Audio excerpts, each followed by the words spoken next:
드림타워 카지노 이전에 대한 도민 의견 수렴이 객관적이지 못하다는 보도를 이 시간을 통해 전해드렸었는데요.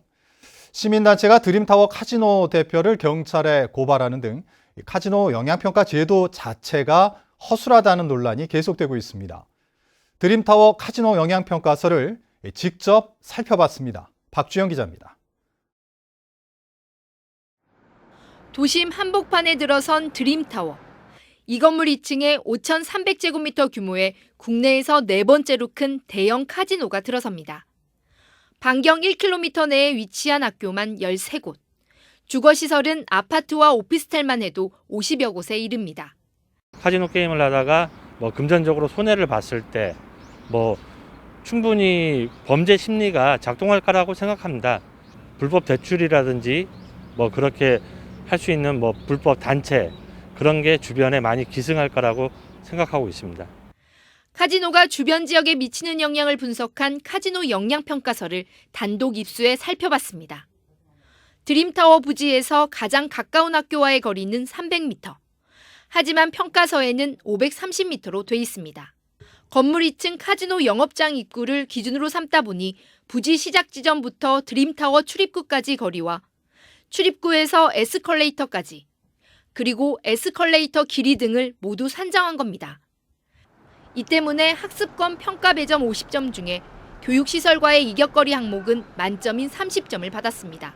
롯데시티호텔하고 신광초등학교 사이가 가까워가지고 학교 환경위생정화구역에 해당했는데 이때도 부지와 부지 사이의 거리 이것을 기준으로 했지 기준에 어긋난 비상식적인 주거 환경에 미치는 영향도 동일하게 기준이 적용되면서 드림타워에서 가장 가까운 주거지역과의 직선거리는 80m지만 평가서에는 311m로 산정됐습니다.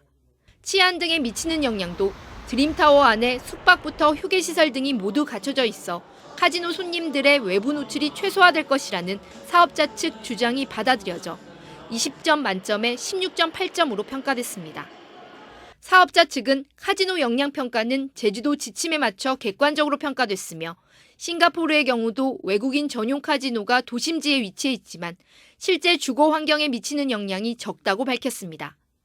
하지만 싱가포르의 경우 관광단지를 개발하면서 조성된 것이라 드림타워처럼 가까운 거리에 교육시설이나 주거시설은 없는 것으로 확인됐습니다.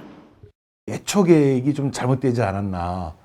우리가 관광단지라든지 각종 지구 단위 계획을 하는 이유가 이런 어떤 주거권이라든지 학습권, 교통권 이런 거를 종합적으로 검토해서 하기로 한 건데 카지노 영향평가에서 주거권, 학습권에 미치는 영향은 전체 배점 기준에서 10%에 그칩니다.